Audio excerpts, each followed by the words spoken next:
For the first time in the history of the Palestinian-Israeli conflict since 1948, the past year has witnessed Palestinian political detainees winning their freedom through face-to-face struggle with their jailers in Israeli prisons and detention centers. The prisoners, especially those detained under Israel's so-called administrative detention, initiated campaigns to free themselves through open hunger strikes. The Ministry of Detainees Affairs in Gaza says that more than 5,500 Palestinians are held in Israeli jails and are distributed in 23 prisons and detention centers. Many of them are held without a trial or charge under Israel's so-called administrative detention, a military procedure which allows suspects to be held without a charge indefinitely. The issue of the prisoners continues to inflame the Palestinian public. Numerous events and activities have been held throughout the occupied Palestinian territories, mainly in Gaza, to show solidarity with the prisoners in their call for freedom and in their demands to improve their imprisonment conditions.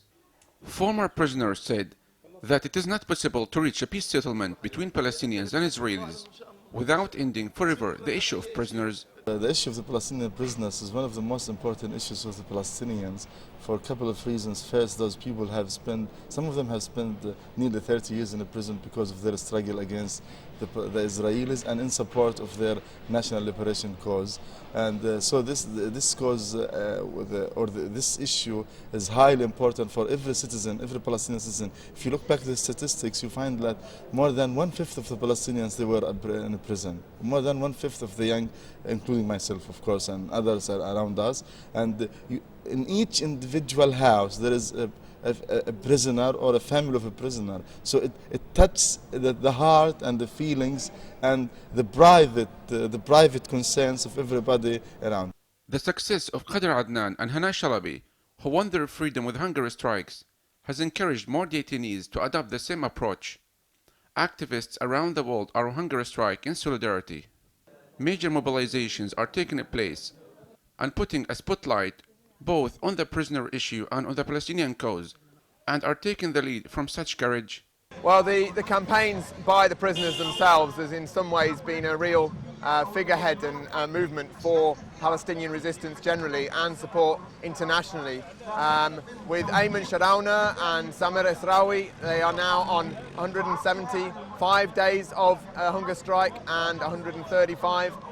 Samir Esraoui is now in severe medical condition.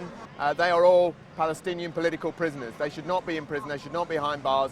Palestinians have an international legal right to resist occupation, which has been the longest running in modern history against the Palestinians. Concerned groups and Palestinian officials warned that the health condition of the prisoners and hunger strikers is deteriorating day after day, as they are denied family visitations and medical care, and demanded a greater role on part of the international community, especially the United Nations, to pressure Israel to respond to the detainees' demands and grant them more rights. Amnesty International has urged Tel Aviv to end the practice of administrative detention because it violates the internationally recognized right to a fair trial. For people in Palestine nowadays, it's not easy to free those political detainees from the Israeli jails without using the power and the pressure on the Israeli military forces. Like, for example, what happened with the Gilad Shalit case, in which more than 1,000 Palestinian detainees were released from the Israeli jails. I think one of the responsibilities will be laid upon the international community to take an action against the Israeli authorities to release most Palestinian detainees. This is because most of them are in detentions without even trial. A prisoner swap deal in late 2011 saw the release of over 1,000 Palestinian political prisoners in exchange for one Israeli soldier who had been held in Hamas's captivity for 5 years. However, Israel broke the deal when they arrested 8 prisoners on the same charges after the release of Gilad Shalit. 164 Palestinians from the West Bank, out of 1,027 Palestinian prisoners who were released in the swap deal, were sent to exile in Gaza. In addition to 41 were forced to other countries. The families of Palestinian political prisoners and detainees in Israeli jails gather here each Monday in front of the ICRC office in Gaza City to show solidarity with the Palestinian prisoners and hunger strikers.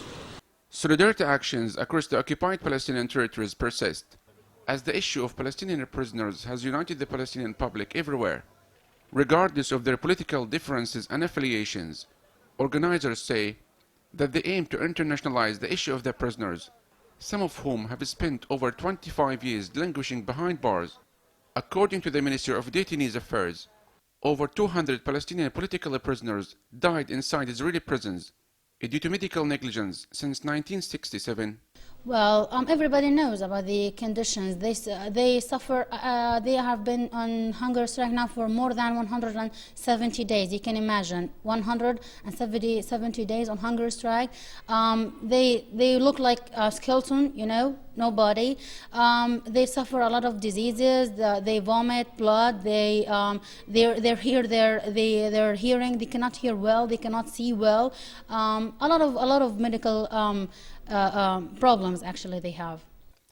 Securing the release of prisoners is a highly emotive issue in Palestinian society, where they are considered as freedom fighters. Yusuf Al-Hilo, reporting for The Real News, Gaza.